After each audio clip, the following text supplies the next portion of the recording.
Assalamualaikum warahmatullahi wabarakatuh. Nggih.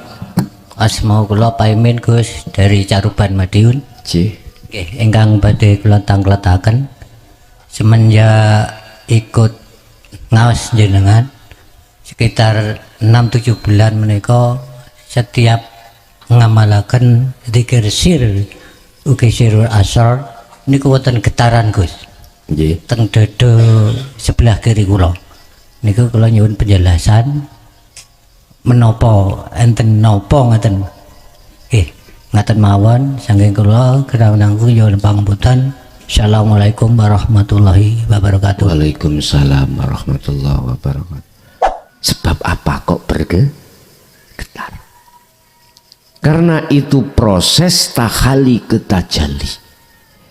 Itulah proses pembersihan kotoran-kotoran yang ada di dalam hati seseorang yang berzikir. Kadang-kadang nangis, Pak. Kadang-kadang wis gak ngerti morok metu luwe. Itu adalah bentuk proses pembersihan hati kita. Terus yang membersihkan siapa? Sifate Allah lilladzi fataros samawati wal ardh, yang menciptakan, yang menguasai, yang menggerakkan segala makhluk baik yang di langit maupun di bumi. Jadi nggak ada makhluk sekecil atom pun tanpa penggerakan Allah, nggak bisa luput. Lah, olehnya menghadap itu hanifan, sungguh-sungguh. Corot yang melihat itu sampai mecicil, ngerti Pak? Apa bahasa Indonesia mecicil, Pak? Mendelik, melotot, ya. Itu hanifan. Ini wajah tuh, mana wajah ruh itu? Kalau wajah jasmani gini macam-macam. Wajah ruh niku wonten kali. Satu wajah ruh itu mingkol bin zahidin tadi condong ke arah pada Tuhannya. Yang kedua, ruhaniyah wajahnya itu mingkol bin rohibin, dari wajah yang menghadap terhadap kesenangan dunia. Rohibin itu di situ.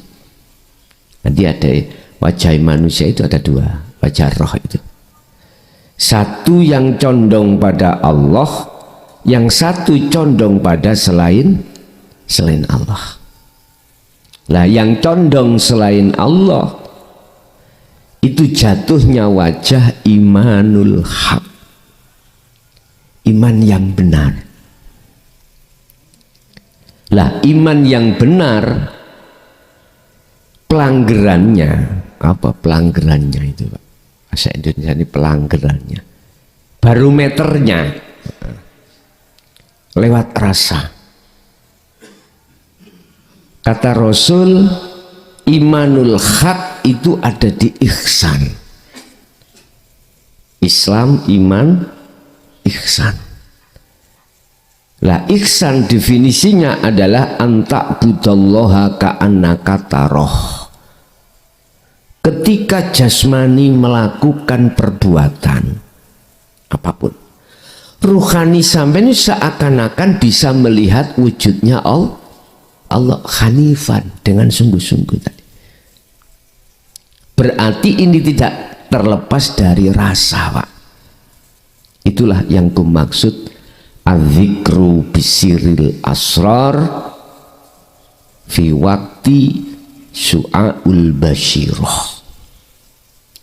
Yang disebut dzikir sirul asrar tanpa menyebut baik lisan maupun hati, tapi merasakan di pintu rasa. Rasa itu iman. Wong Jawa pangrasa. Makanya sering sama dengar sambung rasa. Lah ngaten nggih? sambungno rasamu menyang urip. Iki ilmu sejati. Artinya ketika jasmani jenengan ini berlaku akmal, ruhani sampean, hati jenengan itu harus merasakan kehadiran wujudnya Allah, yang wujudnya Allah itu baik di dalam maupun di luar diri jenengan. Mungkin Bapak harus melihat ke sini. Ini loh wujudnya. Coba lihat ke sini. Fa'aina ma tuwallu fathamma wajhullah. Dimanapun kau menghadap, di depanmu ada wajah Allah. Bukan udara loh Pak ya, bukan nama oksigen, bukan.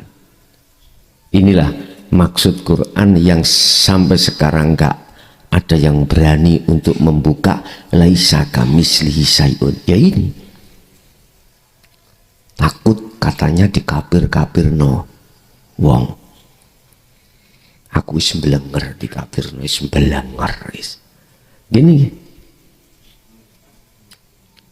sampai Allah dawuh idza sa'alaka ibadi fa inni qaribun. Muhammad dalam Gusti, jikalau hambaku tanya tentang aku di mana, jawablah fa inni qaribun, sesungguhnya aku Allah iku dawekat.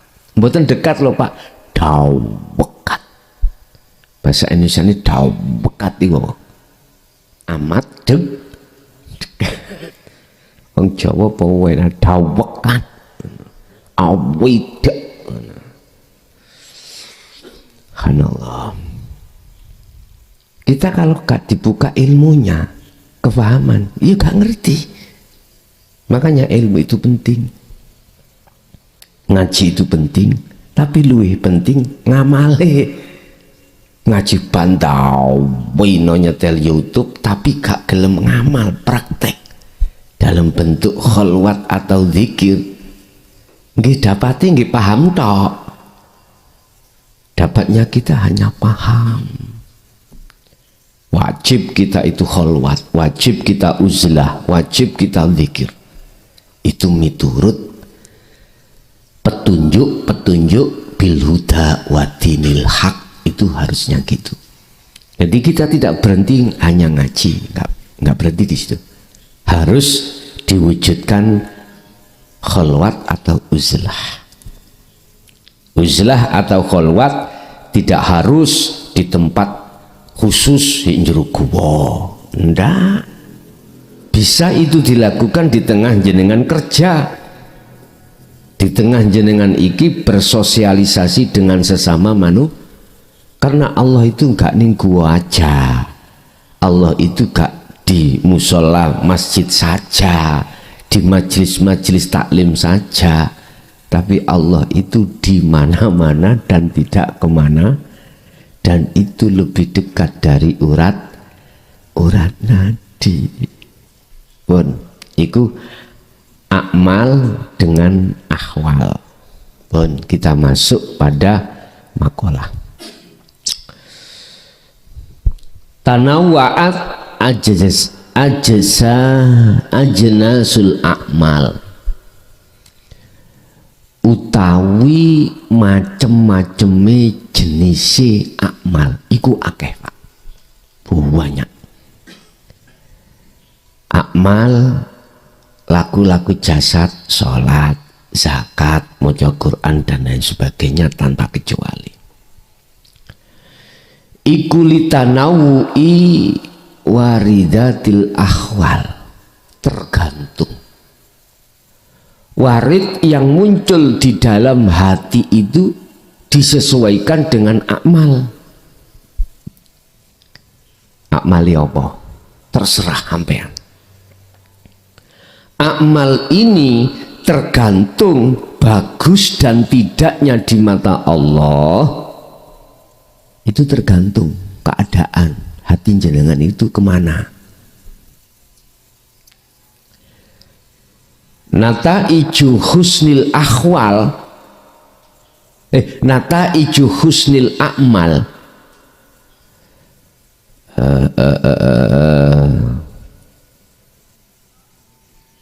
keliru iki, keliru. Husnul a'mali utawi bagus-baguse piro-piro amal jasmani iku nataiju husnil akhwal, ditentukan buah yang muncul sumber dari bagaimana keadaan api ruhaniyah jenengan. Lah keadaan ruhaniyah yang bagus iku mingkol bin zahidin, dari hati yang condong pada Allah. Lah hati yang condong pada Allah tidak terlepas dari zikir sirul asrar, nggak bisa lepas. Setiap detik, setiap saat dan waktu. Kalau bahasa thariqah di zikir khafi, zikir siri itu apa? Keluar masuk nafas selalu mengucap ismudat Allahu urib. Ada yang seperti itu, tapi bukan itu yang namanya husnul ahwal. Itu bukan itu. Husnul ahwal itu mencorongi hati karena ada cahaya makrifat untuk bisa nyatakno wujude Allah senyata-nyatanya. Surat An-Nur ayat 35. Husnul ahwal itu ciri-cirinya itu orang yang seperti ini dalam surat An-Nur. Orang itu tidak boleh tidak wajib, mesti hatinya berzikir. Zikir itu ingat, sadar bahwasanya selain Allah itu nafi, selain Allah itu tidak ada. Itu namanya zikir. Hati sadar apa yang muncul, hati eling apa yang muncul dalam dirinya itu tidak dari dirinya, tapi dari Allah semata, fakot. Itu makanya cirinya arif itu di situ. Dia tidak beriman, sudah tidak punya iman apa segala yang muncul dari makhluk siapapun itu tidak dari makhluk, tetapi yusyahiduna annal fa'ila huwallahu ta'ala. Imannya beliau itu semua muncul datangnya dari Allah. Inilah benar betul yang dimaksud dalam hadis sahih. Rasulullah mengatakan la haula wala quwata illa billah. Dalam Al-Quran, Allahu khalaqakum wa ma ta'malun. Memang benar Allah yang menciptakan makhluk seluruh jagat. Terus munculnya af'al, munculnya apapun itu wa ma ta'malun dari Allah. Ya. Klop wis. Lah, orang yang hatinya seperti ini itu tidak terlepas dari cahaya makrifat pada Allah, nggak bisa lepas. Nah, datangnya cahaya makrifat Allah mendatangkan itu hanya diberikan pada hamba yang berzikir. Nurun ala nurin, inilah yang dimaksud cahaya makrifat. Di atas cahaya ada cahaya lagi. Di atas cahaya ada beberapa cahaya.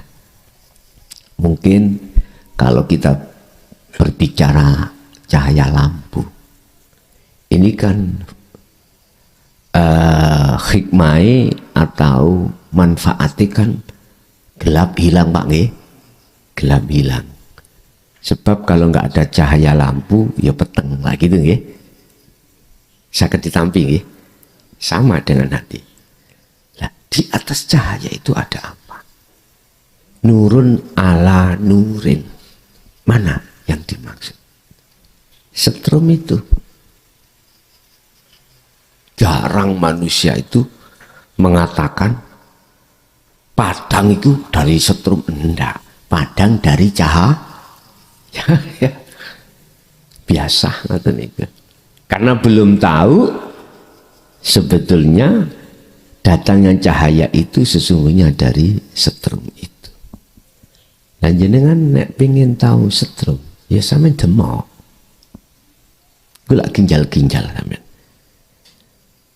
Akhirnya jenengan akal itu nggak fungsi ya. Nanti setrum sih sampean. Sampean jembok setrum nyut. Di dalam enaknya kesetrum itu akal sampean lali utang. Lali sembarang kalir. Tapi ojo kesuwen Pak. Nek kesuwen mah nek setrum niki, nek setrum Allah ya selama-lamanya iso ning bako. Aku nih sifat basariah cek nih mati tenan. Olehnya kita itu masih memandang selain Allah itu karena memang sifat basariah dalam diri kita masih kental, masih liar. Itu loh persoalannya. Iku yahdillahu linurihi mayyasha. Cahaya makrifat itu hanya diberikan terhadap hamba yang dikehendaki. Lah, maksud tujuannya cahaya makrifat didatangkan Allah linurihi mayyasha, untuk menerangi hati jenengan supaya kegelapan selain Allah dalam hati jenengan iku sirno.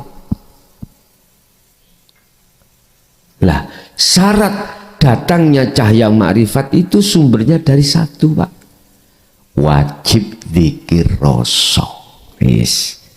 Wajib zikir sirul asrar. Nek selain itu dizikir jahri atau siri itu bukan nur makrifat, itu nurullah. Ada toh? Ketika kita sudah kadung berkewajiban setiap waktu, mbuh setiap malam harus berzikir jahri siri berapa puluh ribu tahun, berapa ribu jumlahnya. Akhirnya jenengan iki lho tahu sendiri cahaya nabrak teko res. Lah ngoten nggih. Wis macam-macam, ono kuning, ono putih, ono ijo, macam wis iku nurullah, bukan nur makrifat. Nur-nur yang ada di makom mukasyafah. Dan nur makrifat, nur-nur yang bersumber dari makom musyahadah. Lah, maksud surat An-Nur ini 35 itu adalah nur makrifat. Mengapa harus hamba yang dikehendaki? Karena banyak hamba-hamba yang tidak mau menerima bil huda wa dinil haq. Ini persoalannya. Dan hamba-hamba yang mau menerima hidayah dan dinul haq itu jumlahnya hanya sedikit, minoritas. Minoritas. Ya Allah, Bapak Ibu, saya bisa mengatakan ini di samping Quran mengatakan wa aktsaruhum la yu'minun, kebanyakan ilmu yang kau sampaikan itu adalah banyak yang lari, mboten lari moro, Pak. Lari menjauh. Umpama lari moro, ngelmu iku mau mboten ditelan dilebokno cangkem disemburno rai kula, ngoten dah. Cara sego lho, umpama nasi, oke, dilebokno cangkem tapi enggak dilebeh disempurna gula. Kemarin ini saya bahas di mana itu? Kemarin di mana? Wajak Malang. Iya. Ayatnya ngoten. Berarti mayyasha itu jumlahnya minoritas. Makanya mengapa surga itu kok lontang apa kosong ini lho Pak, jauh pembar. Itu karena memang penghuni sedikit. Identik bahasanya dingin, lah tidak panas. Kalau panas itu neraka lah nih. Karena saking sedikitnya surga itu yang masuk. Sedangkan neraka kebanyakan. Coba sampai mlebu ruangan 3 meter musuh 6 meter. Isine ana wong 100. Rasane lah panas ongkep. Pengap. Tapi coba sampean leboni wong loro nih. Dingin. Sebetulnya di situ. Makanya mengapa hati seseorang ini akan mengatakan nikmat yang paling kekal tatkala bertemu Allah. Dan itu jumlahnya hanya sedikit. Mayyasa tandanya adalah yastami'unal qaul. Hatinya mendengarkan wejangan-wejangan tentang ilmu tauhid masuk dalam hati. Akibatnya kita paham. Wis.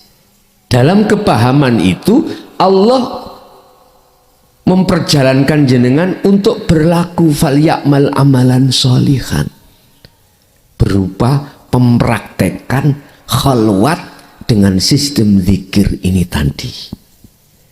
Akhirnya Allah ngersakake keistiqoman iku, maka cahaya makrifat itu didatangkan Allah. Maksud dan tujuan Allah mendatangkan cahaya makrifat supaya ati sing gelap iku dadi Allahu waliyul ladina amanu yukhrijuhum minadz-dzulumati ilan nur. Sing sapa wonge atine iku mang madhep nanggone Gusti Allah, Allah dijadikan sebagai imam kekasihnya, maka hati itu yang asalnya gelap menjadi terang. Sebaliknya, walladzina kafaru awliya'uhumut taghut yukhrijunahum minan nur ila dzulumat. Al-Baqarah 257. Sebaliknya, bagi orang-orang yang menjadikan selain Allah, saya mengatakan Allah jangan maksudnya bukan nama loh Pak ya. Ya ini laisa kamitslihi syai'un ini. Bagi orang-orang yang menjadikan selain Allah itu sebagai imamnya, penolongnya duniawiyah ini, maka dengan begitu hatimu akan jadi gelap. Nah, cahaya makrifat ini didatangkan untuk ngusir itu loh Pak, kegelapan itu tadi. Kalau kita bahasa penyakit, datangnya cahaya ini untuk mengoperasi hati yang berpenyakit. Rasulullah dioperasi hatinya dari hasud, riya, takabur, sifat-sifat basariah yang jelek itu. Sama dengan kita. Sebetulnya kita tiap saat dan waktu ngaji ini jenengan dapat resep untuk mendapatkan obat. Resep. Ketika jenengan paham, lewis, iku berarti bentuk jenengan iki telah mendapatkan obat. Hati sampai lah ayam. Tenang. Karena ada kefahaman. Lah setelah obat iku sampean dapatkan, sampean untal. Ojo disikikno jero lemari. Disawimpen jero lemari. Terus sing mangan sini semut lah. Langsung sampean untal. Bentuk untal jenengan obat itu disebut jenengan iki khalwat. Prakteki lewat zikir di setiap saat dan waktu sesuai kemampuan jenengan. Begitu obat itu sudah masuk jeret, maka inilah proses pembersihan penyakitnya hati. Proses penghilangan kegelapan di dalam hati. Proses pengusiran belenggunya nafsu di dalam rohaniah hati jenengan. Proses di mana jenengan ini yakfur bitawuti wa yu'min billah. Tinggalkan cinta selain Allah tadi. Kalau kita bicara cinta, karena apa? Karena ada sesuatu yang cintanya itu suci dan abadi. Wa yu'min billah, terhadap Allah. Kalau ngomong iman, inilah ganti nih iman yang enggak benar menjadi benar. Contoh air. Tadi saya beriman air itu bisa menghilangkan rasa haus. Air. Sedangkan air itu makhluk. Nah ini salah. Berarti iman saya terhadap makhluk yang bisa mendatangkan manfaat, kula niki ati masih gelap terhadap Allah. Inilah saya dikatakan syirik khafi.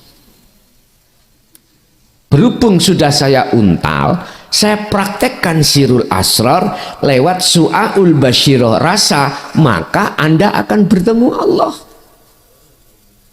Sebab ala innahu bikulli syai'im muhit. Sesungguhnya, ingatlah, sesungguhnya Allah itu melimputi air tadi. Karena adanya Allah itu seakan-akan air itu bisa menghilangkan rasa dahaga atau haus. Padahal Allah bertajali pada makhluknya yang berupa air, sehingga air diizini untuk bisa menghilangkan rasa haus. Itu loh yang benar. Berarti tetap iman di dalam hati kita pada Allah, bukan pada makhluk. Nah, bisanya seperti itu cahaya makrifat didatangkan. Akhirnya gelapnya itu hilang. Lah munculnya cahaya makrifat Allah kasihkan pada hamba yang digendaki, yaitu hamba ya yattabi'una ahsanahu. Hamba itu selalu berzikir. Dikira apa enak loh. Ora dirungokno manungsa, ora bisa dirungokno malaikat, apa maneh jin iblis gak iso ngrungokno zikir. Zikir pundi rasa. Nek hati sampai niku berzikir ngucap Allah, Allah, iblis kerungu Pak. Siap-siap iblis. Gak mungkin kita tidak terhalang. Tapi kalau sampai zikir sirul asr, jangankan iblis, malaikat pun gak akan mengerti. Gak akan pernah tahu. Sing tahu cuman Allah. Paham nggih? Pun. Tanawwa'at ajnasul a'mal. Jadi macam-macamnya laku dohir itu akan dikatakan bagus dan diterima oleh Allah sebagai ibadah yang diterima, tergantung dalam hati sampean keadaannya bagaimana. Jadi saya katakan, menungso iku atine iku, keadaan hati itu ada dua, keadaan ruhaniah itu ada dua, ahli hijab dan ahli syuhud. Golongan kita manusia yang ahli hijab, mohon maaf, bukannya saya itu mengkat makalah-makalah yang selama ini sudah berlaku, enggak Pak. Cuman saya, jikalau diizinkan, akan kami sampaikan, di mana ini tidak mempunyai unsur politik, unsur saling menjatuhkan, enggak. Di sini hanya unsurnya nasihat. Jikalau jenengan terima, monggo, ndak yo, nggak apa-apa, nggak salah. Karena istilah bahasa kula niki marung, dodolan saya itu nasi gule, jenengan iku kok gak kerso, ya aja tuku nasi gule. Ngeten. Amalia sampai mulai akil balik sampai umur berapa puluh tahun ini tidak akan diterima oleh Allah sebagai ibadah yang yang benar jikalau keadaan hati kita itu keadaan hati yang su'il ahwal, jelek di mata Allah. Lah keadaan yang jelek di mata Allah itu hati kita mingkol bin rohibin, ngadepi nang sakliyane Gusti.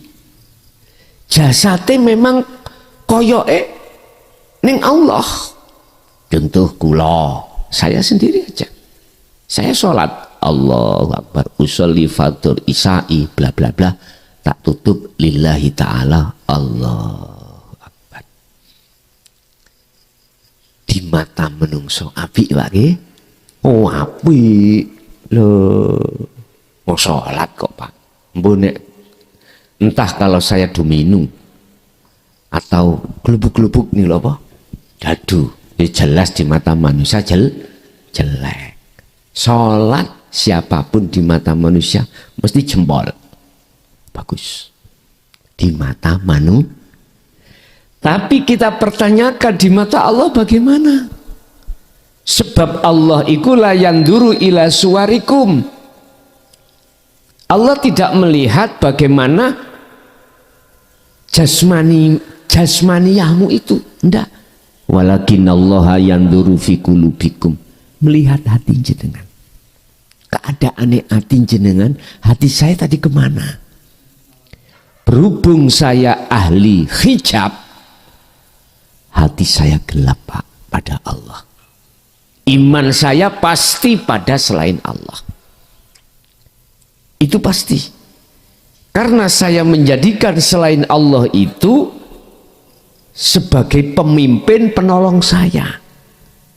Nah, selain Allah itu yang dimaksud adalah makhluk. Contoh air tadi. Ini makhluk. Contoh saya sholat, makhluk. Mesti saya itu yakin kalau yang sholat ini aku makhluk. Gitu ya. Ini ahli hijab. Apa yang muncul dalam diri saya membaca Fatihah, berdiri, rukuk, sujud, duduk, mesti hatiku itu yakin kalau aku yang melakukan. Ini ahli hijab. Lah, memang di mata manusia itu baik, tapi di mata Allah, subhanallah, hubitat a'maluhum wa malahum min nasirin. Ada cidro hati saya itu menghadap terhadap selain Allah mingkol bin rohibin gini ini. Anggapannya saya diterima. Secara jasmani memang syarat rukunnya selesai sah, yusah, insya Allah lah ngerti nih. Tapi secara rohani ibadah yang terjadi pada diri saya, jasad saya di mata Allah itu ditolak. Al-Maidah ayat 27 kalau nggak salah. Amaliyah yang diterima itu gini.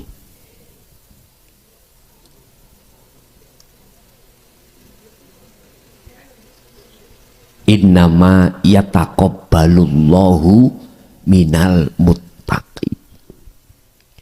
Sesungguhnya amaliyah apapun yang diterima di sisi Allah sebagai amalan yang soleh, yang bagus, syarati minal muttaqin, bersumber dari hati yang bertakwa. Hati yang bertakwa itu hati yang bagaimana toh Pak? Tidak lepas dari ilmu, amal, dan istiqomah. Ilmu yang kumaksud iki ruhaniyah Pak. Ilmu yang kami maksud adalah ilmu yang memberikan petunjuk terhadap rohaniyah hati kita untuk mengesahkan Allah, untuk meninggalkan syirik-syirik. Amal yang kumaksud adalah prakteknya itu istiqomah terus menerus. Ini menciptakan ibadai korbani Qabil dengan Habil. Sing diterima ternyata Habil karena lillahi ta'ala. Lillahi ta'ala itu bagaimana toh gambarannya? Waktu kami jasad ini terjadi sholat, hatiku sudah lepas keakuan diri sebagai makhluk yang bisa melakukan. Hatiku sudah tidak beriman, munculnya perkara sholat ini datangnya dari saya, tetapi dari Allah ini. Berarti lepas keakuan diri. Inilah yang disebut takwa. Amaliyah inilah Pak, amaliyah bentuk apapun. Kalau jenengan dasari dengan hati condong menyang Allah, maka dipastikan tidak mengatakan insya Allah, dipastikan di mata Allah makbulah di sini. Tapi sebaliknya, golongan yang pertama tadi disebut golongan ahli hijab. Contoh sholat saya tadi, bukan lain-lainnya. Apakah zakat, puasa, hajinya, hatiku sik nanggoni mingkol bin rohibin selain Allah. Surga itu selain Allah, ganjaran pahala ya selain Allah, apalagi makhluk. Bahkan dalam bab lain Syekh Ibnu Athaillah ikut dawuh, orang ibadah itu dibagi 3 golongan. Ada yang ibadah ingin disawang manungsa liya, pingin dipuja wong, dijokno wong apik, ditokohno wong, akhirnya ujung-ujungnya merasa luwih apik, luwih bagus daripada orang lain. Allahu Akbar. Maghrib di belakang ada orang ngamen. Maghrib kok ngamen. Boyo sholat po. Sholat kayak gegeran. Sholat kayak ngerasani wong ngamen. Padahal tarkib sholat itu adalah jenengan iku tarkul ikhlas bil ikhlas. Artinya lillahi ta'ala. Kok ya sik ono perkara kuwi. Siji, loro, ada ibadah itu sik krono sakliyane Allah yang disebut pewe Allah. Salato siro berjamaah 27 derajat. Loh, ini pengebang Allah, hadiah. Kita masih sholat karena hadiah. Sing gak sholat neraka, yang sholat surga. Sik krono kuwi. Dicoba suk kapan ngono diumum nang corong masjid. Pas Jumatan, Pak, sholat Jumatan iki gak ono ganjarane. Kira-kira gelem sholat mboten? Mboten purun. Mohon maaf, saya benar dikatakan ngeritik tapi bangun. Dikatakan bangun harus kasih solusi. Yang ketiga, golongan ahli ibadah yang disebut al-ubad, itu lepas kedua-duanya tadi. Inilah yang dimaksud lillahi ta'ala. Karena Allah Ta'ala artinya Anda sudah tidak mengakui munculnya pekerjaan amaliyah itu dari diri kita. Semua karena Allah. Gini ke. Ini proses awalnya di situ. Padahal kita baik di golongan pertama maupun kedua, niatnya kan mesti ditutup lillahi ta'ala, Pak. Tapi ora dong maksud lillahi ta'ala. Mengapa radong? Karena minim sekali ajaran yang membahas lillahi ta'ala dengan sebenarnya dinu tauhid itu disampaikan. Lebih-lebih di tengah masyarakat umum. Berhubung sudah kadung kebek tutupi niki ketika saat dinu tauhid itu disampaikan untuk mengurai lillahi ta'ala itu bagaimana, kata sing mlajeng. Banyak yang lari meninggalkan Rasulullah ini, ajaran ini ditinggalkan. Apalagi ada makalah ini, urusan diterima gak diterima kan urusan Allah, sing penting aku sholat banget ini ya. Bah iku lillahi ta'ala, bah gak lapo sampean kok nyocot, aku gak nyocot, nasehati loh. Akhirnya kan ngamuk toh Pak ya, ngamuk. Makanya dengan dasar inilah mengapa dulu itu tidak disampaikan, bahkan terkesan disembunyikan. Persoalannya akibatnya jadi seperti ini. Akhirnya bagaimana? Ya wis, karepmu gak gelem ya wis. Kelelep diwenehi watang. Nek salah terima, ketika si A itu tahu kelelep ya, tenggelam ya, jadi masuk air yang tidak bisa ngelangi, kita kasih watang, bahasa Indonesia watang, batang ya, batang kayu. Sebetulnya niat kita kan menolong toh. Di situ terima nih salah paham, dikira diogrok-ogrok. Ya seperti itu. Coba kalau dia sadar datangnya watang adalah sebagai wasilah penolong. Anda yang mau tenggelam biar nggak tenggelam, mesti disaut Pak. Disaut. Akhirnya ditarik. Kalau sudah di atas, bahasanya apa? Matur su. Mestinya umat iki kudu matur suwun. Mestinya lihat. Dengan datangnya Kanjeng Nabi membawa dinu tauhid, mestinya matur suwun. Enggak ya Pak.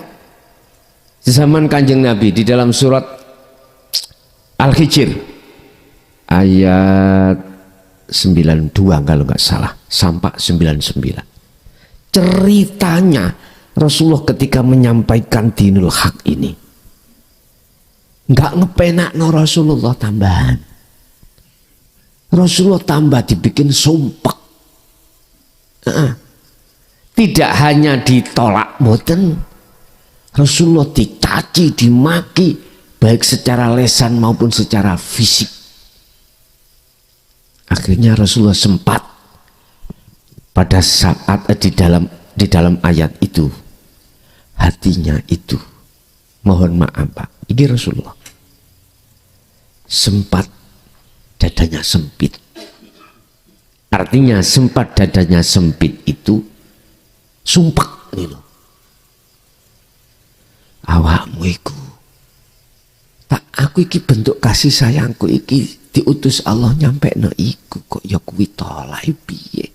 Padahal manfaatnya buat setiap orang lain, bukan manfaatnya terhadap Kanjeng Nabi, bukan. Akhirnya ditegur Allah, fasabbih bismi rabbika. Muhammad, sucikan hatimu dari hal seperti itu biar tidak dadamu sempit. Artinya apa Pak? Si Muhammad wajib mengembalikan adanya umat menolak iku semata-mata datangnya dari Allah. Enak nggih? Akhirnya gisik tetap dakwah kemana pun dilakoni walaupun menolak. Kadang-kadang itu tak tes Pak Bu, niki di luar rutinan lho. Nek rutinan sih mesti wis 100% di luar rutinan. Bisa dilanjut? Kadang nek waktu ini durung lapangan, monggo. Rasulullah ketika saat itu ditegur Allah, ojo ngono Muhammad. Fasabbih, sucikan hatimu dari makhluk tadi. Artinya apa? Sempat Rasulullah melihat makhluknya yang menolak. Akhirnya kan sempit, Pak. Akhirnya disuruh Allah untuk bersuci lagi.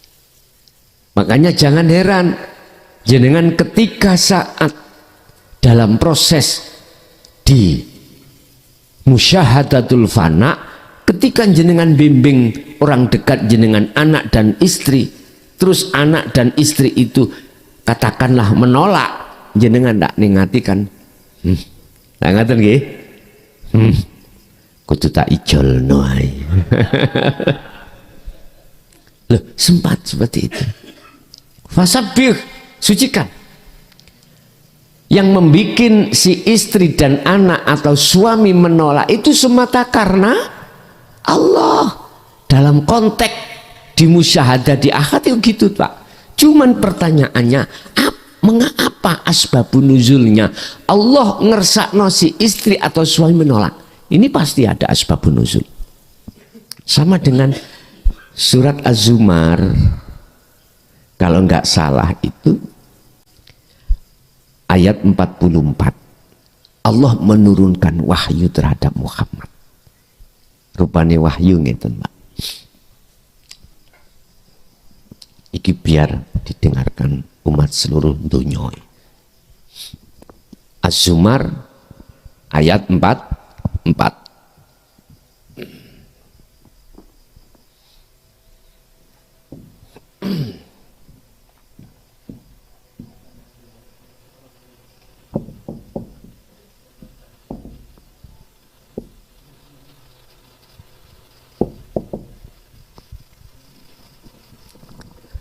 Kul, katakan, sampaikan Muhammad.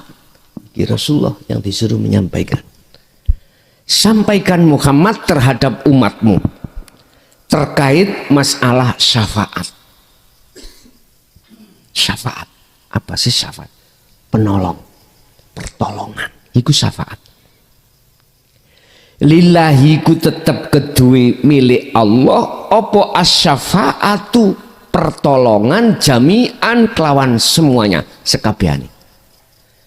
Katakan Muhammad, seluruh pertolongan itu milikku, milik Allah, bukan milik makhluk.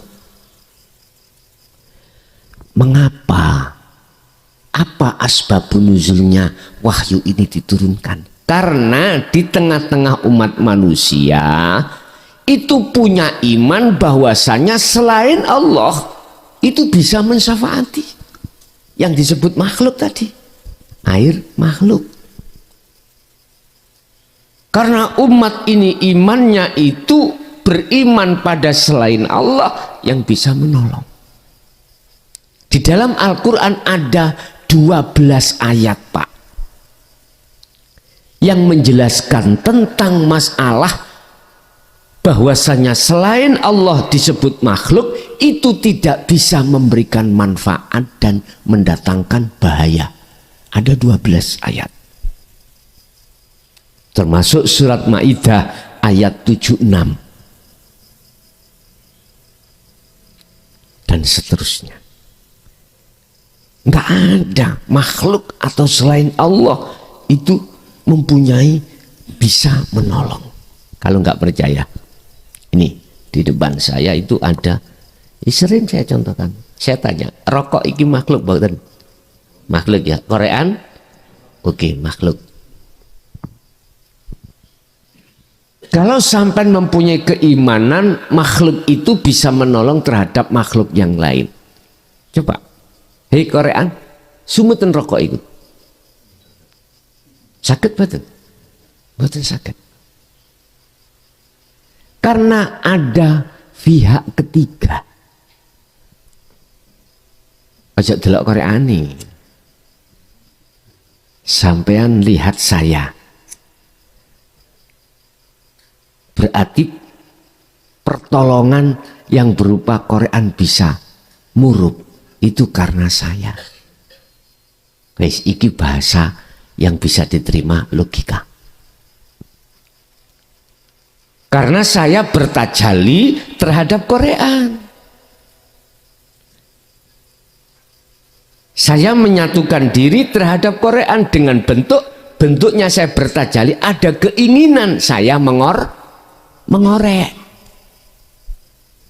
Kalau nggak ada keinginan saya mengorek sampai habisnya rondo, kau habis sak dunyo, ya nggak bakal bisa muncul yang namanya pertolongan yang berupa Quran bisa menyala. Isok taruh entek nih, mboten saged. Entek-entek nanti kalau hari kiamat sudah. Sama dengan Allah. Allah bertajalli terhadap Syiah untuk menyampaikan dinul haq. Siapa Syiah? Muhammad. Bil huda wa dinil haq, membawa hidayah, petunjuk, dan dinul haq, ai dinul tauhid, seakan-akan itu yang bisa memberikan bimbingan, yang bisa memberikan hidayah, seakan-akan Muhammad ya makhluk. Tapi kita tidak sadar itu Allah bertajalli pada Muhammad. Sebenarnya yang bisa memberikan syafaat itu Allah. Cuman aja bahasa syariat Allah mengizini Muhammad untuk bisa memberikan syafaat terhadap umat. Sama dengan air tadi. Allah bertajalli pada air, ya, mengizini si air ini bisa menghilangkan rasa haus.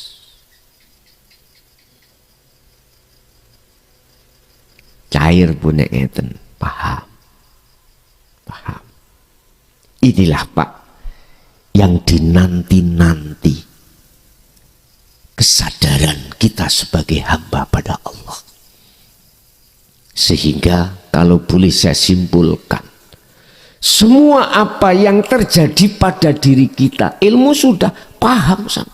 Tinggal sampai kali kulo fakodistam sakabil urwatil wuthqa, megang teguh apa yang terjadi pada diri kita atau di luar kita, kita itu megang teguh tali Allah iku jalake sirul asrar kefana'u dzikri niku pon. Urusan status sampean fisik bagaimanapun oke-oke saja. Gusti Allah gak melihat itu. Berhubung kita mengikuti sistem Rasulullah wasilun, berarti jasad ini harus beriadoh, harus njogo hukum syariat. Di sela-sela itu hukum hakikat jenengan realisasikan di tengah-tengah syariat, yaitu selalu memegang teguh tali Allah, lam fiso malaha, biar enggak putus. Kecoi terus. Ampun Gus, si angel, engko dhisik, entar dulu. Memang berangkate wong gampang, ya asale niku angel. Berangkate berat, iku asale yo. Berangkate ringan, asale yo oleh karena sering dan sering fastaqomu au fastaqim, terus menerus itulah Pak. Akhirnya perkara berat menjadi ringan, perkara angel menjadi gampang. Itu wis jadi gampang atau jadi ringan jangan dipikir. Sing penting kita itu jalankan terus, pegang teguh zikir ini. Dengan begitu maka seluruh amaliyah di dalam jasmani sampai ini gak sia-sia. Cocok apa sing didhawuhno Kanjeng Nabi, ad-dunya majra'atul akhirah. Yes. Kuwi amaliyah ning dunya itu laksana tanduramu ning akhirat. Nek diterima metu wae ngunduh awakmu. Bahasa syariat ngomong akhirat besok kalau sudah melewati hari kiamat. Kalau hakikat alam akhirat itu sakedepe mripat. Sebab bagi ahli syuhud alam akhirat itu di tengah-tengah alam dunia. Gambaran ya napa? Ngeten. Silahkan fisik jenengan berjalan amaliyah apapun.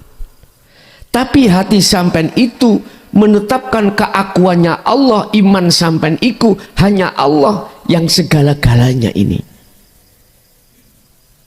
Yang melakukan, yang punya laku dan sebagainya. Anda ketika hati duduk di wilayah itu berarti ruhaniyahmu di akhir. Iki sing kula maksud tajalli tadi, Pak. Terus mboten suwe jam-jaman mboten. Sakedepe mripat. Iki sing di dalam hikam nanti kita bahas tentang toyul akhirah. Ngelempit masa dunia dan akhirat dilempit dari siji yang asalnya jaraknya jauh menjadi jauh pekat. Sakedep jeret. Betul kalau kita itu bicara toyul ardi, ngelempit bumi Mekah, Indonesia Mekah sak jangkah. Itu kan mukasafah jasmani. Kita itu endingnya nang Allah berarti toyul akhirah. Jadi akhirat ya sudah terjadi ini, Pak. Gak usah menunggu sok-sok secara sistem syariat, enggak. Bagi ahli syuhud lekas. Bahkan inilah rahasia Allah, rahasia Rasul mengatakan matinya orang ahli syuhud kalbargi, dikatakan koyok kilat. Bahasa kilat itu bahasa cepat, Pak. Lep ngoten. Bisa kedep mau lho, Pak. Jenengan salat jasad ning dunya tapi roh jenengan ning akhirat. Gini kuwi. Gini dah sing dimaksud Al-Baqarah 238, khafidu ala sholawah was sholatil wusta wa qumu lillahi qanitin. Wajib sholat itu ketemu Allah karena nyembahi nang Allah terhadap Allah. Tapi mengapa fakta di lapangan umat ini ruh hatinya itu ketemu selain Allah? Itu tadi mengingkari ajaran Rasul di jalur dinul haq, dan dia itu bersukaria hatinya itu menerima ajaran selain itu. Nah ini persoalannya. Dia semakin berjalan ke timur, maka arah barat semakin jauh dia tinggalkan. Semakin dia eksis pada selain Allah, maka semakin jauh Allahnya. Artinya Allah itu bagi kita yang seperti itu jauh. Makanya sana gak gelek ya, apa jari yang mengecet Lombok sana mesti nduding dawukur des gak menggapai lah, gak mungkin. Apa jari sing ngecat Lombok iki tuman apa sampean ini gak pernah.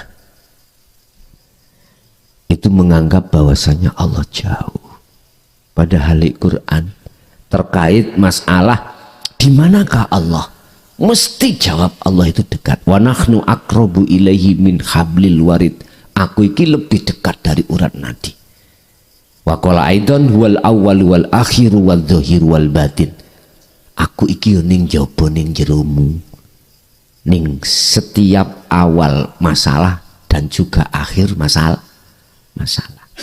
Tapi kok ya ora ketok, ya menganggap kui jauh Allah iku. Yes, dianggap-anggap dewi. Bapak Ibu, jadi tentang masalah amal ini yang ditolak oleh Allah secara mentah-mentah adalah amaliyah apapun yang keadaan hati kita itu tidak menghadap bertemu Allah. Sebaliknya, amal yang diterima oleh Allah segala hal apapun yaitu amaliyah yang hati ini bertemu Allah. Caranya ini wajah tu wajah, hadapkan wajah rohmu terhadap wajah Allah. Kalau sudah seperti ini, ditutup ayatnya wama ana minal musyrikin, dan saya sudah tidak menjadi golongan orang yang menyekutukan Allah. Artinya syirik khafi bebas pun. Bagaimana enggak bebas wong selain Allah dalam dirimu sudah enggak ada.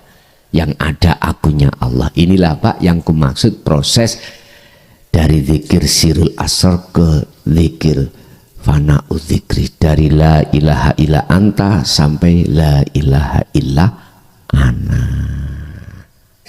Wis kesimpulannya wonten mriku. Wis ngena umur kita tinggal berapa, khusus bagi yang belum sadar ya, mohon maaf saudaraku yang belum sadar hatinya bahwasanya selain Allah itu tidak bisa aweh manfaat, tidak bisa memberikan manfaat atau mendatangkan mudarat, hanya Allah lah yang bisa memberikan segala-galanya. Saudaraku yang belum sadar, sisa umur Anda tinggal berapa semua tidak tahu. Lekaslah kembali pada Allah imanmu. Terus bagi panjenengan yang sudah beriman di situ, nasihati ngeten, naikkan terus volume makrifatmu pada Allah dengan cara selalu dan selalu hatimu itu memegang teguh tali Allah, yaitu zikir. Oke. Kita masuk pada sesi tanya jawab dan dialog. Barangkali ada yang perlu ditanyakan dan atau sesepuh nambahi keterangan tadi, monggo kula aturi. Assalamualaikum warahmatullahi wabarakatuh. Asma kula paimin Gus dari Caruban Madiun. Ingkang badhe kula tangkletaken semenjak ikut ngaos jenengan sekitar 6-7 bulan menika, setiap ngamalaken zikir sir ugi sirul asar niku wonten getaran Gus. Nggih. Teng dada sebelah kiri kula. Niku kula nyuwun penjelasan menapa enten napa ngaten. Ngaten mawon saking kula kirang nanggung nyuwun pangapunten. Assalamualaikum warahmatullahi wabarakatuh. Waalaikumsalam warahmatullahi wabarakatuh. Wa idza dzukira smallaha wajilat qulubuhum.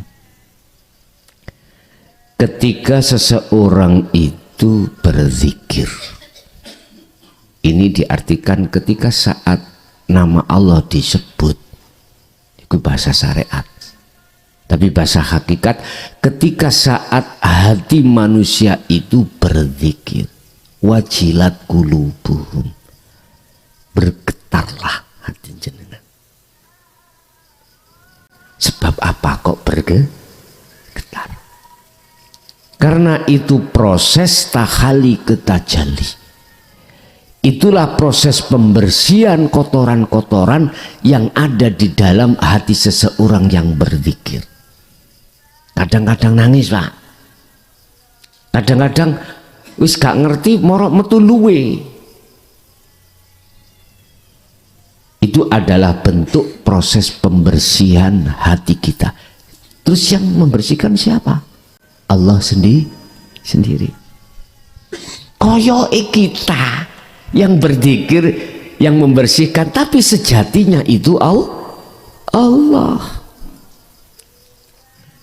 Tapi mboten mesti Pak, mboten mesti metu getari ngoten. Kadang-kadang ning jero awak sampean seakan-akan ada sesuatu yang bergerak mau keluar. Sama sebetulnya itu. Terus pertanyaannya, nopo niku sing muter-muter mau keluar niku? Kembali maneh fi qulubihi maradun, itulah penyakitnya hati. Bisa hasud, bisa riak, bisa takabur, bisa jadi khotam-khotam yang dulunya kita itu ahli kasyaf. Nggih.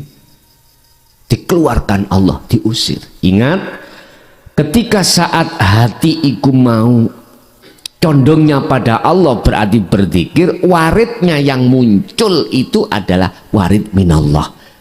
Fungsinya warid adalah untuk mengusir perkara-perkara atau penjajahnya ruhaniyah ini. Laksana gini Pak, Indonesia dulu ya, sebelum merdeka kan dijajah.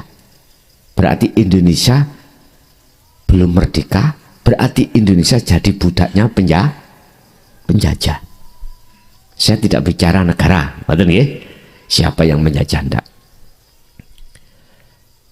Pasti undang-undang yang diterapkan di negara Indonesia pada waktu terjajah itu pasti memakai undang-undangnya yang menjajah. Mesti menguntungkan yang menjajah dan merugikan yang dijajah, itu pasti. Sama, ruhaniyah kita dijajah nafsu Pak. Otomatis perilaku keadaan ruhaniyah hati kita mengikuti undang-undangi nafsu. Apa undang-undangi nafsu? Wa ma ubarri'u nafsi innan nafsa la amaratum bisu. Selalu ngejak elek nang Allah, selalu melalaikan Allah. Iki tetanda kalau talinya roh pada Allah itu keputus ya niki. Sehingga nafsu iki ngomong ke bisi ining ati sampean, akonono nek iku salatmu, akonono nek zakatmu, posomu, hajimu. Nafsu itu gak hanya mendorong sampean untuk fisik laku maksiat apa sobono lokalisasi tok, ndak Pak. Nafsu mendorong jasmani sampean untuk sholat loh. Sebab kalau tidak ada nafsu pada diri jenengan seman ya gak melakukan sholat. Cuman ningkunu bagaimana cara menjinaknya nafsu, illa ma rahima rabbi, inna rabbi ghafurur rahim. Ada nafsu yang dirahmati, iku nafsu yang jinak. Nafsu yang jinak, keakuan dalam diri jenengan itu sudah tidak ngaku-ngaku, akhirnya disebutlah nafsu mutmainah, anteng. Oleh anteng sebab irji'i ila rabbiki, gelem balik nang Gusti Allah. Iman sampean asalin nang lainnya, sekarang ganti nang Allah. Lah akhirnya Allah mendatangkan pertolongan untuk mengusir penjajah itu, karena kita menerima saran nasihat dateng songko Kanjeng Nabi, yaitu bil huda wa dinit tauhid. Jenengan negara biyen rakyatnya menerima nasihat-nasihat terhadap dari orang lain untuk menjadi negara yang merdeka, tapi harga mati Pak. Ditaruhkan jiwa dan nggih mboten, perang niku lho maksudnya. Perang wajib, yang dijajah itu merangi terhadap yang jajah. Inilah yang disebut Kanjeng Nabi mujahadatun nafsi. So itu umatku ngadepi peperangan sing amat besar, yaitu merangi hawa nafsu. Itu maksudnya jihadul akbar, wajib dilakoni dan wajib terjadi niku Pak. Bentuk jenengan tiap saat dan waktu selalu mengistiqomahkan khalwat zikir jenengan iku, bentuk jenengan iki merangi hawa nafsu.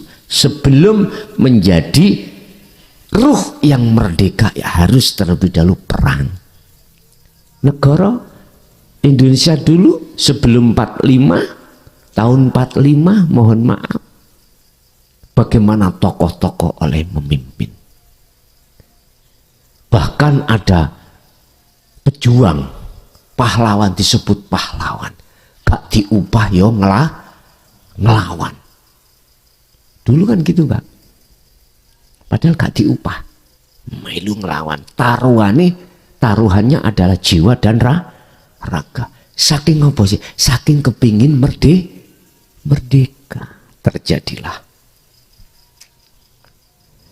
atas pertolongan Allah, maka rakyat Indonesia menjadi menang, walaupun secara akal senjatanya itu kalah canggih dengan sang penjajah, tapi karena pertolongan Allah lah akhirnya menjadi menang. Sama dengan ruhaniyah kita pada nafsu. Lebih modern nafsu Pak senjatanya. Sana tahu kita tidak tahu sana. Ya selalu kalah Pak, selalu kalah. Nafsu itu tidak harus masuk datang hati sampean untuk melalaikan Allah lewat perilaku jasmani maksiat, enggak. Juga lewat perilaku jasmani taat miturut syariat, lewat sholat. Bentuknya kita kalah selalu lalai pada Allah. Iki nek gak ono pertolongan saking Allah, gak bisa menang, gak bisa jenengan sampai pada kemakrifatan, gak bisa Pak, sampai bertemu Allah. Oleh karena keadaan ruhaniyah umat manusia itu terjajah oleh nafsu di dalam dirinya masing-masing, maka Allah menurunkan utusannya, huwaladzi arsala rasulahu bil huda wa dinil haq. Dialah Allah yang mengutus utusannya untuk membawa hidayah dan agama yang bertauhid. Dengan membawa hidayah dan membawa agama yang bertauhid, agama yang mendidik hati jenengan untuk mengesahkan Allah. Setelah itu liudirohu ala dini kullih, untuk mengusir penjajah nafsu. Walau karihal kafirun, walau karihal musyrikun, walaupun di tengah-tengah orang yang banyak membenci Muhammad itu, tetap disampaikan. Kalau jenengan tanya program selanjutnya bagaimana, kalau sudah ini disampaikan terhadap umat, di situ ada dua golongan Pak.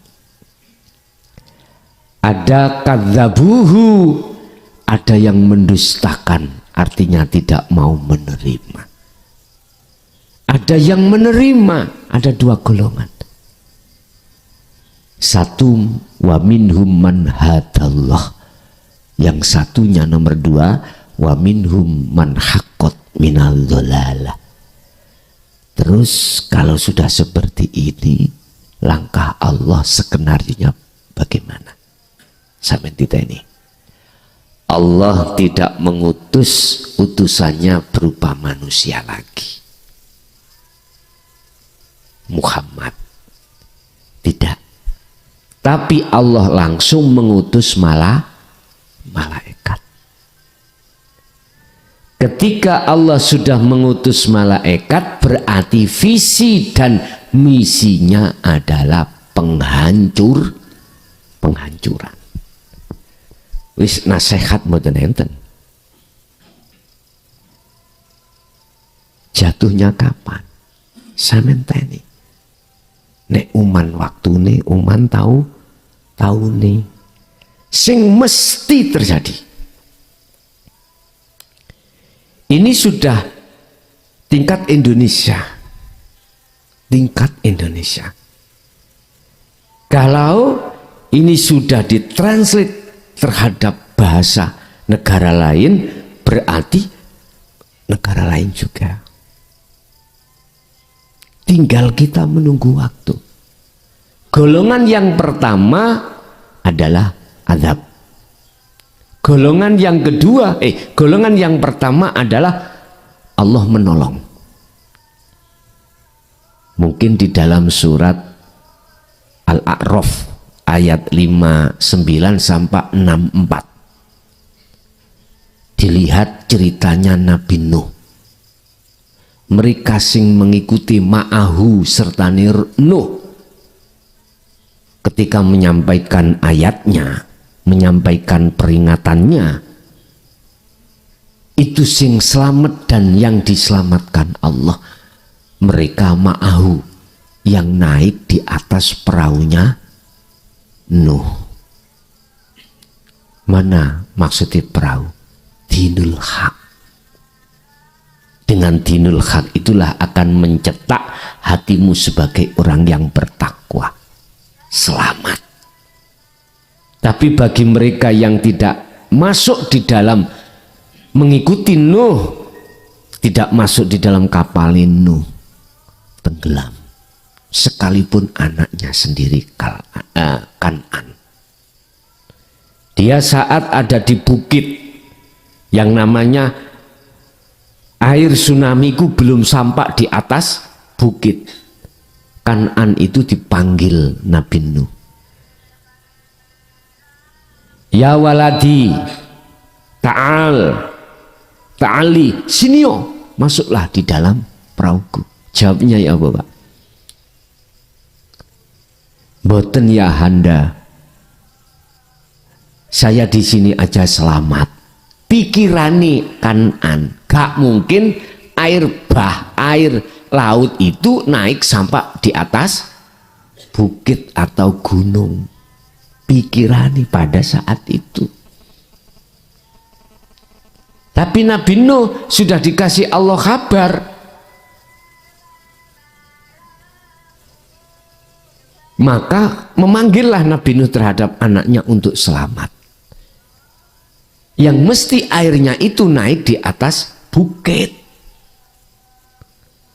Kok Allah tidak kasih kabar tidak naik di atas bukit? Gak mungkin si Nuh ini memanggil anaknya.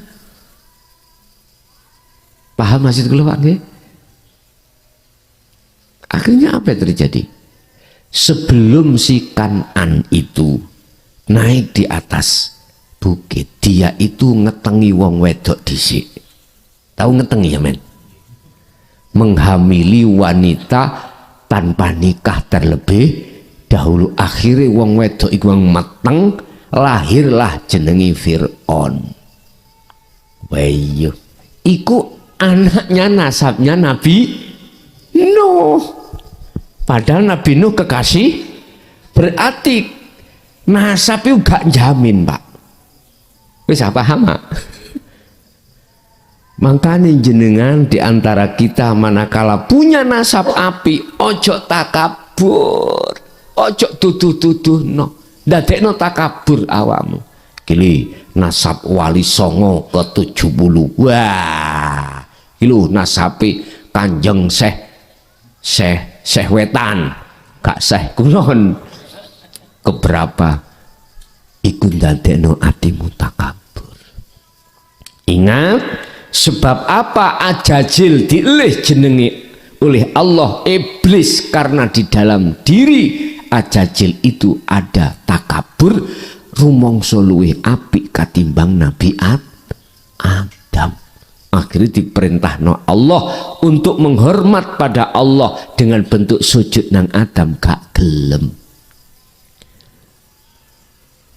Apa yang menjadikan kau iblis terhalang tidak mau saya perintah sujud menghormati karyaku Adam ini? Jawabannya hanya satu, kula luwih apik katimbang Adam. Ana kholaqtani minan nar wa kholaqtahu min tin.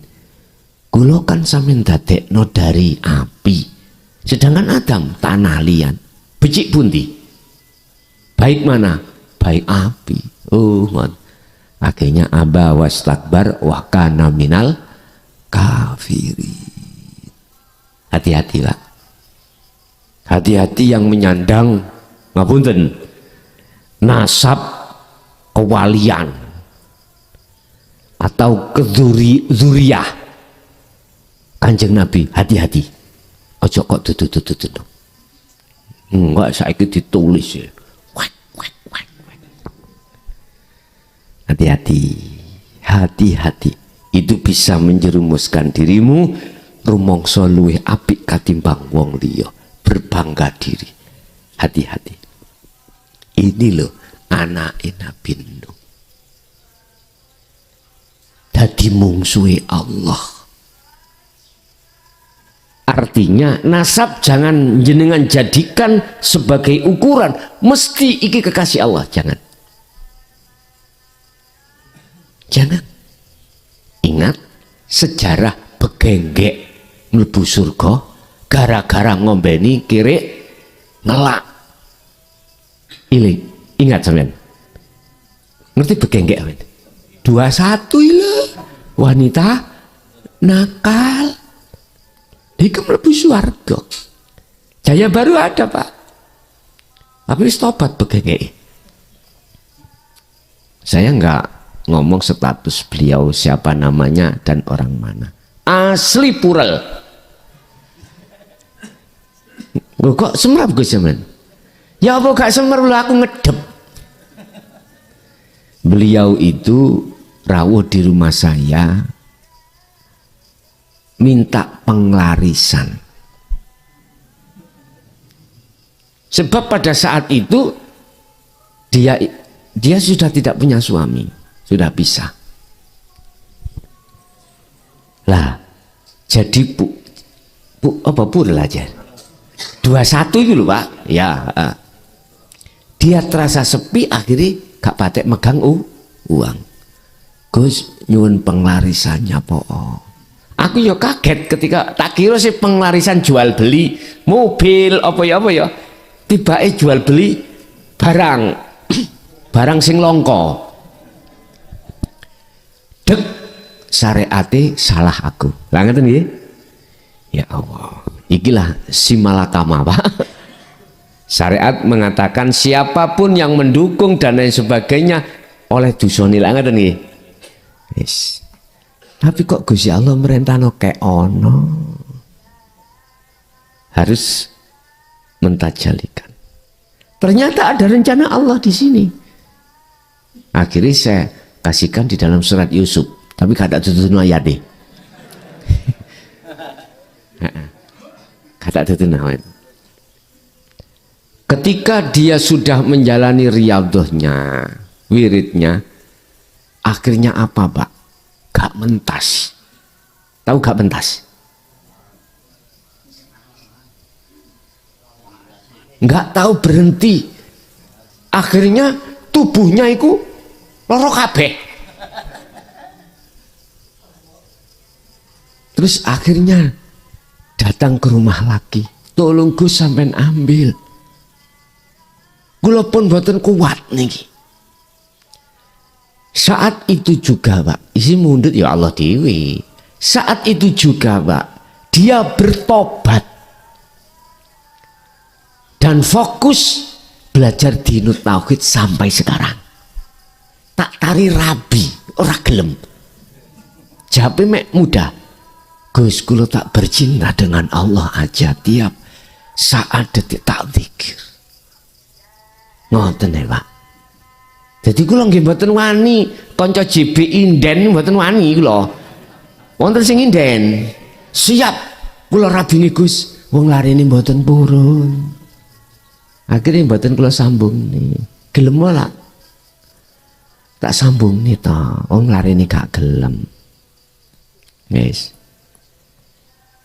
Pun Bapak Ibu, berarti perkara jelek apapun dalam diri seseorang secara jasmani itu tidak bisa dijadikan barometer kalau dia itu akhirnya jelek. Ngoten Pak nggih?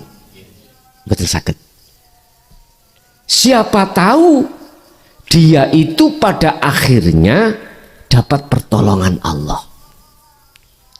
Sebaliknya, sampean kenal Kiai Barseso, kenali endi? Lak cerita lah ngoten nggih. Malah sebaliknya.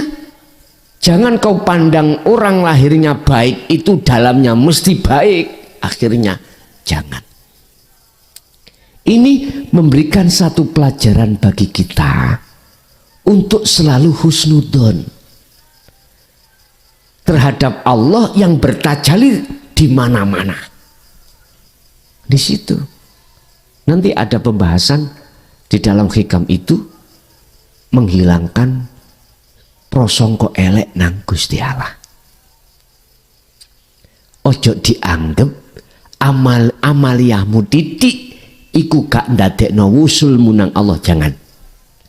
Justru titik amaliyahmu itu Allah itu akan mengundang jenengan, menjemput Anda untuk bertemu Allah. Bisa jadi artinya jenengan bisa sampai pada Allah bukan banyaknya amalia setitik, tapi keadaan rohaniah sampai iku mang kolbin zahidin, mengalahkan banyak amaliyah yang banyak. Satu rakaat sholatmu bijuhdin, disertai hatimu makrifat pada Allah, ini lebih wapi, lebih baik di mata Allah daripada seumur hidupmu sholat nggak henti-henti tapi hatimu mingkol bin rohibin, hati yang condong terhadap selain Allah. Ya wis, apalagi seumurmu amalia semuanya itu bijuhdin, dengan berzuhud hati pada Allah. Jadi mengapa ada getaran? Karena itu yang menggetarkan Allah. Kadang niku jenengan sampai nangis loh Pak. Nek dereng nangis nanti suatu saat akan menangis.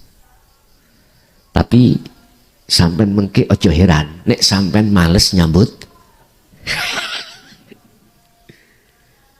Tidak selamanya ngoten Pak. Nanti tapi nek jenengan iku mengke dikersakno Allah males nyambut gawe terus dawe terus, berarti jenengan arepe dideleh ning khos.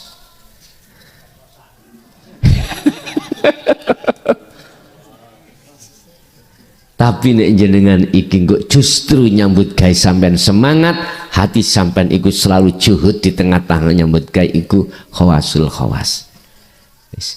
Allah engkau yang meletakkan jenengan di mana, itu urusan Allah.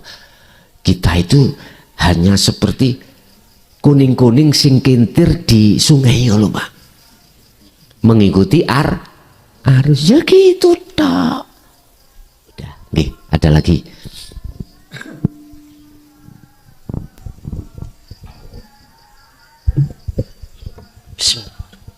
Assalamualaikum warahmatullahi wabarakatuh. Nami kula Bapak Suwati saking Ngampel Saruban. Alhamdulillah Gus niki nderek ngaos ngaji ngoten niki nggih pun alhamdulillah mun dangu, tapi enten sing dadi kula tanyakaken namung sekedhik sing diarani bertemu niku pripun raosipun. Matur suwun. Assalamualaikum warahmatullahi wabarakatuh. Waalaikumsalam warahmatullahi wabarakatuh. Wa man kana yarju liqa Allah fa inna ajalallahi la'at. Sing sapa wonge barang siapa di dalam hatinya ada keinginan untuk bertemu Allah, keinginan bertemu Allah, bukan bertemu selain Allah. Atau ayat ini saya artikan barang siapa yang ingin dalam hatinya ada keinginan, imannya keihsan. Barang siapa dalam hatinya ada satu keinginan untuk merubah iman, merevolusi iman, fa inna ajalallah la'at. Allah berjanji dengan waktu yang sudah ditentukan atas pertemuan itu, atas perjanjian itu, atas percintaan itu, atas penghilangan iman selain Allah dan hanya beriman pada Allah. Al-Ankabut ayat 5. Terus lagi dalam surah Al-Kahfi Allah katakan, ini untuk seluruh umat manusia. Nek tadi khusus umat Islam. Karena apa? Bahasanya yarju liko Allah. Kalau dalam surat Al-Kahfi mboten liko Allah. Wa man kana yarju liko rabbihi. Ya. Rabbihi berarti Rob ikut Tuhan. Rob lo bukan rok. Nek rok ya ketemu ya kae. Rob ikut Tuhan. Nek Tuhan berarti seluruh umat. Masalah nama tergantung macam-macam. Barang siapa yang ingin bertemu Tuhannya, maka dua syarat yang harus dilakukan. Pertama, harus hatinya falyamal amalan sholihan. Keadaan ruhnya itu harus bagus, selalu bagus. Bagusnya ruhaniyah itu hati selalu mengimani atas segala apapun sumbernya dari Tuhannya, bukan dari dirinya. Satu. Yang kedua, wala yusyrik bi ibadati rabbih ahada. Tidak boleh dalam hatinya itu terjangkit iman selain Allah. Berarti akunya diri itu sudah fana, tidak ada.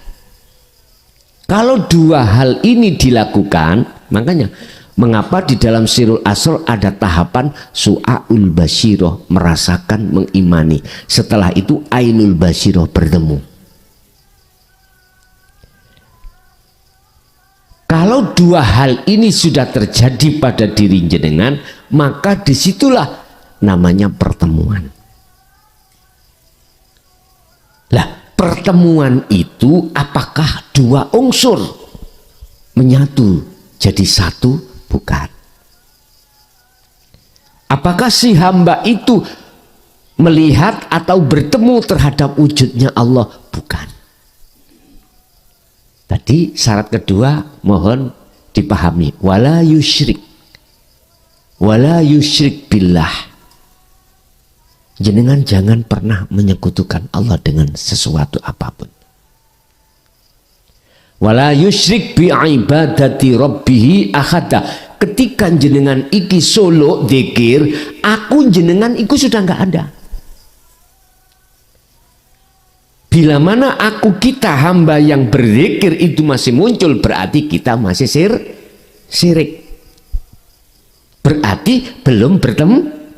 Kalau ini sudah lepas, akhirnya la ilaha illa ana, akunya Allah, itulah bertemu. La ibsarun wa mubsarun wa basarun. Tadi ketika proses perjalanan ada nama yang melihat, yang dilihat, yang menghadap, dan yang dihadap atau mata untuk melihat. Ini ketika proses. Akhirnya muncullah nama hamba. Muncullah nama Tuhan. Muncullah nama mata untuk melihat. Ini dikatakan bertemu, ini fana, Pak. Semuanya hilang. Nama Allah sudah tidak ada, nama hamba sudah tidak ada, mata untuk melihat sudah tidak ada. Terus nama opo? Wis, aranono iki saged ta ngarani? Mboten saged. Udara, oh bukan. Oh kosong, bukan. Kosong kan iki. Oksigen, bukan. Terus nama opo? Wis pokoknya mboten saged nyebut. Bagaimana kita hamba dikatakan bisa mengatakan sesuatu yang ada, kita hamba tidak ada, bagaimana mungkin bisa mengatakan sesuatu yang ada, yaitu Allah? Nggak bisa. Bagaimana mungkin kita hamba manusia sifatnya tidak ada bisa melihat yang ada? Bagaimana mungkin kita hamba yang dikatakan wujudnya tidak ada, status kita la haula wala quwata, bisa melihat yang ada? Ya nggak bisa lah. Terus yang melihat dan yang dilihat, berarti yang bisa melihat yang ada harus yang ada. Berarti yang bertemu terhadap yang ada, ya yang ada. Bingung nggak Pak? Ngaji ini kayaknya bingung no. Wis ini pun jenengan kalih kula status iku sifat wajib kita kan Adam toh Pak ya. Artinya tidak ada. Adam iki sifat wajib Allah, sifat wajib makhluk. Lah sifat wajib Allah wujud. Artinya ada. Wujud, qidam, baqa dan seterusnya lah Pak. Sifat nafsiyah wujud. Kita merasa ada itu kan sebab diadakan yang lah ngoten nggih. Wis iki tak prosesi sampeyan juga bingung. Berarti aslinya kita itu tidak ada. Loh, dalam diri kalau kita masih merasa ada walaupun adanya kita diadakan oleh Allah yang ada, sampai kapanpun kita nggak bisa dikatakan bertemu.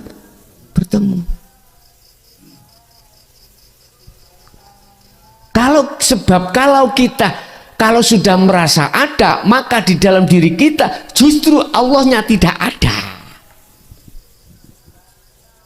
Makanya kok ndise Gusti Allah jare widek, ngoten nggih. Sebab karena diri kita merasa ada itulah mengakibatkan dalam diri kita Allah tidak nyata. Allah tidak nyata. Sekarang dibalik. Bagaimana yang dikatakan Allah nyata? Wajib jenengan iku meniadakan sifat wajib jenengan. Yang tadinya jenengan merasa ada, wajib dihilangkan. Inilah yang dimaksud wa inna ilaihi rajiun. Kau dikatakan kembali kepada Allah, kembali asal muka ono. Kalau wis balik asal nggak ada, ya sudah, yang nyata yang ada siapa? Ya Allah. Makanya mengapa di dalam Al-Quran tauhidnya itu tingkatnya ada 4. 1, 2, 3, 4. La ilaha illallah, ya. Terus la ilaha illahua, la ilaha illa anta. Terakhir ana, la ilaha illa. Lo di sini. Syariat, thariqat, hakikat, makrifat. Makanya kita wong thariqah nek gak gelem mlebu hakikat, nggak akan mengenal sirul asrar la ilaha illa anta. Kalau nggak mengenal la ilaha illa anta, fungsinya sirul asrar nyuwun sewu sampai jembutmu putih, nggak iso sampai hulek-hulek cukul Pak, nggak bisa usul. Konteks sistem ini seperti itu.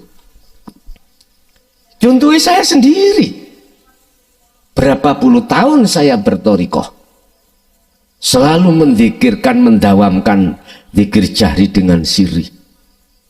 Mulai kelas 4 ibtidak tahun 76 Pak. Bayu ebes kula mboten jelas nang ngene iki. Pokoke tak beat wis kowe. Jujur mawon saya di beat di thariqah Qadriyah wa Naqsabandiyah. Pertama kali mengenal itu. Akhirnya mengenal thariqah yang lain tak masuki bla bla bla. Wis kata tutun sampai. Hanya cuma satu, mencari sirul asar. para masyayikh gak gelem tutuno. Memang ya itu dising nopal. Masya Allah. Pun, mengapa harus ada anak? Inilah letak pertemuan. Anak itu ahad, sudah tidak ada selainnya. Itu namanya tunggal. Tunggal itu tidak ada yang lainnya. Kalau satu, ada dua, ada tiga, ada empat. Kalau tunggal, itu tidak ada yang lain. Di dalam ketunggalan itu nggak bisa nyebut. Nyebutnya piye? Sing iso nyebut ya sing duwe sebutan niku mau. Berarti dirinya sendiri siapa? Ya iki. Nek dibahasakno Allah sendiri begitu. Jadi yang dimaksud bertemu Allah itu sing ketemu Allah sendiri. Nggih.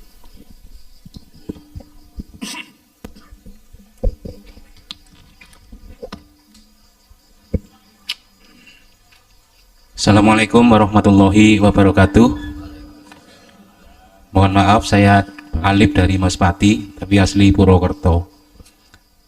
Mohon tanya Gus, saya mau cerita masalah pernah mimpi tahun 2011. Lah, dalam mimpi itu ada malaikat. Jadi malaikat memang dalam mimpi dia mengatakan ini mau hari kiamat. Nah terus, oh kalau hari kiamat saya kan takut, terus akhirnya nanti saya ke gedung yang kuat saja. Malaikat bilang gedung yang kuat juga nanti akan dihancurkan ke gedung-gedung yang lain.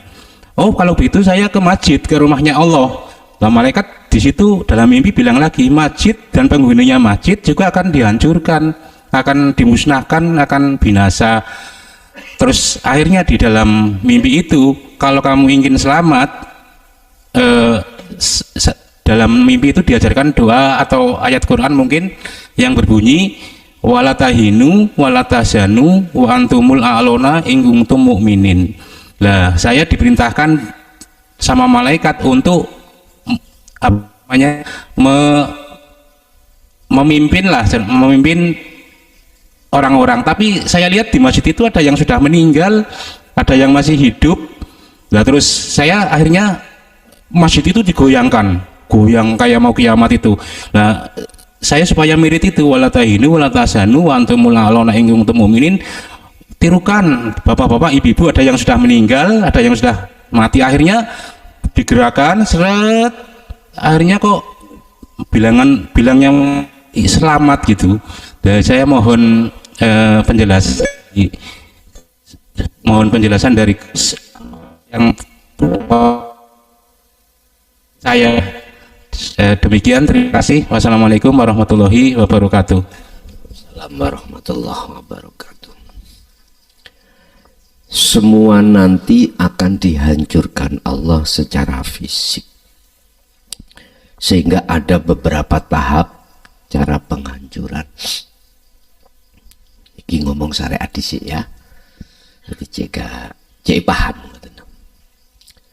Allah mengutus malaikat Israfil untuk meniup serompetnya. Serompet pertama adalah penghancuran, pemusnahan seluruh makhluk, kecuali Allah sama Israfil. Nah serompetnya nanti gak disebut ya. Gue pertanyakan sendiri dalam hati jenengan. Setelah semua itu meninggal, Allah memerintahkan si Israfil mencelompret kedua untuk membunuh Israfil sendiri. Selompretannya itu miturut Al-Quran itu 3 kali. Cuman di situ mungkin lupa. Selompetnya kok ono. Nggak dijelaskan ya. Kalau kita bahasa serompet itu kan tahun baru loh, ret ya Pak ya. Lu serompet kok gak dibahas iki, nang di serompet ditelikno wong Ponorogo. Setelah itu Allah menghidupkan Israfil untuk menyelompret ketiga kalinya untuk menghidupkan mereka yang sudah mati, khususnya manusia ini. Tangi kabeh becudul untuk mempertanggungjawabkan atas segala apa perbuatannya saat ada di dunia. Di situ ada dua kelompok, fakadzabuhu. Apa? Ada golongan yang disiksa Allah, golongan yang mendustakan Allah. Golongan yang mendustakan Allah adalah golongan yang ketika saat ayat-ayat Allah yang bersifatkan dinut tauhid didatangkan, itu dia lari menjauh, atau setidaknya dia itu tidak percaya. Tapi golongan yang kedua, ini tadi yang pertama disiksa Allah, golongan yang kedua adalah golongan yang fa'anjainahu, golongan yang diselamatkan Allah. Berarti itulah malaikat sing sampai dikengken ngendika wau, tidak akan hancur bagi wong mukminin, bagi wong sing percaya hanya pada Allah. Siapa itu? Waladina ma'ahu fil fulki, yaiku wong-wong sing atine iku sudah makrifat Allah, yaiku wong-wong sing atine ruhaniyah itu sudah kembali pada Allah. Bahasa fil fulki di sini menceritakan tentang masalah pengikut-pengikut Nabi Nuh yang diselamatkan oleh Allah karena dia masuk di dalam kapalin Nabi Nuh. Tapi mereka yang mendustakan ayat-ayat itu, wa aghraqna, mereka ini ditenggelamkan. Sebab apa? Alladzina kadzabu bi ayatina, karena dia mendustakan dari ayat-ayat Allah. Kita nggak usah ngomong syariate sesu kesuwen sekarang. Nyun sewu Pak, sebelumnya mohon maaf, ketika hati iku bermegah-megahan dengan sifat basariyah, yaitu mata udunya, katakanlah jenengan secara fisik dadi wong sing sugih, menjadi orang kaya, menjadi orang yang punya pangkat, jabatan, kehormatan, mesti ati sampen iku ning ati iku ono rasa khawatir, rasa gelisah, rasa takut kelangan itu. Nggih mboten? Sing sugih wedi melarat sampak dewangi ngutu, sing dagangane wis omsete banyak wedi turun, dewangi sampak ngakali karyawan. Iya Pak, karyawan di PHK mestinya dikasih uang pesangon, enggak dapat karena satu mean wedi rugi. Mengapa dia merasa dirinya yang kaya? Karena dia jauh dari Tuhannya. Mengapa dia merasa memiliki? Karena dia merasa yang menghasilkan itu dirinya sendiri. Hatinya tidak merasa kalau semua itu milik Allah.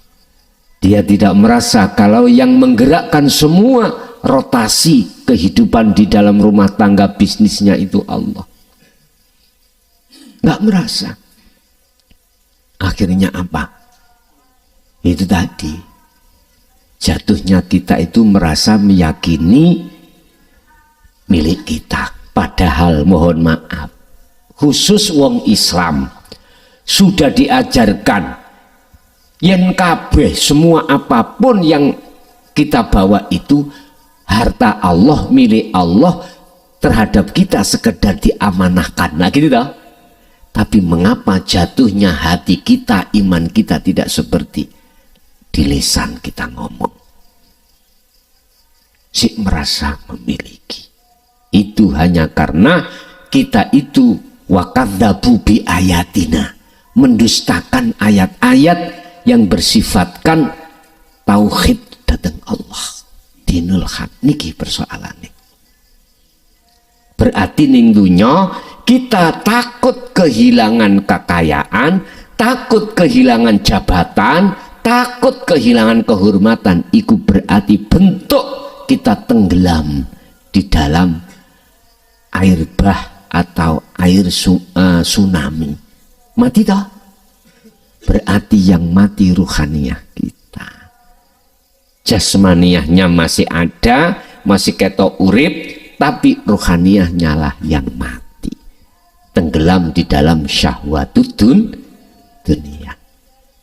Berhubung yang mengikuti Nabi Nuh jenengan yang sudah hati itu duduk di mingkol bin zahidin, kemakrifatan pada Allah, jenengan wis mlebu kapal masyotoh, walaupun tah namanya air bah tsunami ini semakin tinggi, kapalnya melok mendukur mboten, melok naik mboten, naik. Sifatnya kapal itu di atas air. Bila mana kapal bila mana airnya itu naik, kapalnya pasti ikut naik. Bila mana airnya turun surut, mesti kapalnya ikut Artinya apa, Pak? Jikalau hati jenengan sudah ada di dalam dinu tauhid makrifat pada Allah, sugiyo koyo opo, la khaufun alaihim walahum yahzanun. Gak gampang wedi, gak gampang khawatir, gak gampang gelisah. Manakala suatu saat itu dipisahkan Allah dari dirimu. Dalam kematianmu sakaratul maut iku enteng Pak, roh iku mboten kegandolan, mboten tidak terjerat dengan dunianya. Kadang-kadang lah orang nazak iku sebelumnya iku mesti mikir sawahku piye apa, montorku piye apa, lak ngoten nggih. Waduh, hati-hati. Abot cepote nyawa nazak niki akhirnya awangel di situ karena nggih kecancang. Bapak Ibu hadirin jamaah rahimakumullah, kadang juga loh Pak, saya sering didatangi masyarakat itu karena orang tuanya gak mati-mati. Nggih, loro jawabe halus ngoten. Gus, kula wis ikhlas. Keluarga dulu kula pun ikhlas. Nek diparingi mati ndang mati, nek duwe cekelan sampean lepas. Lah ngoten nggih, sawaring Pak ngoten niku. Insyaallah. Asline nek situ wis pegel ngramut. Iku asline nek kono pegel ngramut. Inilah perbedaan antara anak dengan orang tua. Kalau yang ngramut orang tua ini anak sakit sampai kapanpun dipurih uripe, gak mungkin cendang mati, gak mungkin. Bahasanya halus Gus, nek pancen ditakdirno mati pun cendang cepet mati. Sama jupuk cekelane, rasanya hatiku cekelan dasmu ngono. Iku yo kegubet atine menyang perkara urusan dunya. Kan ada Pak, iku biyen duweni ngelmu ini. Lah ngoten nggih. Khodamnya itulah yang gandoli. Wis. Alasane kula wis gak mentolong wasi sambate. Loro kabeh jare insyaallah. Ya iku lah anak, Pak. Nek ngramut wong tuwa iku ono batese. Wis nek nang matek ndang matek. Tapi coba walaupun loro kok menghasilkan uang banyak, lah yes di man-man uripe lah ngoten nggih. Ispun. Ya Allah. Jadi Pak, malaikat itu maksudnya adalah warid, memberikan keterangan terhadap kita bila mana ruhaniah hati Anda tidak ikut mati dan hancur, maka masuklah kapal, masuklah dinut tauhid, dan bermakrifatlah hanya pada Allah, berimanlah hanya pada Allah bagi umat Islam. Nggih, wonten melih.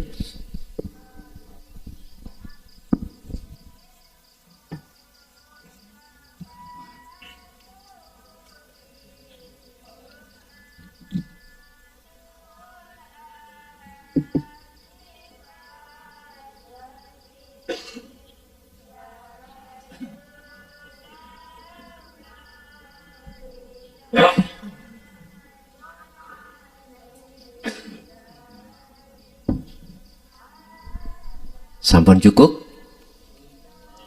Sampun? Bapak Ibu hadirin jamaah rahimakumullah. Itulah apa paparan-paparan ilmu yang langsung dari Allah yang kita dapatkan.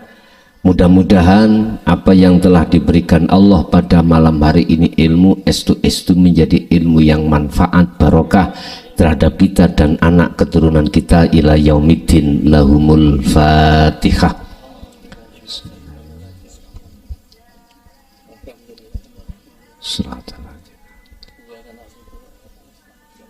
Terakhir nyuwunonang Allah kanti ati bertajalli lewat Fatihah kendaraane anak-anak kita, orang dekat kita sing belum dibuka atine untuk menerima ajaran Rasulullah itu enggal ndang dibuka. Lagi khusus terhadap seluruh warga rakyat Kabupaten Ponorogo yang belum hatinya terbuka diri tentang ajaran Rasulullah, muga-muga enggal dibuka. Lahumul Fatihah.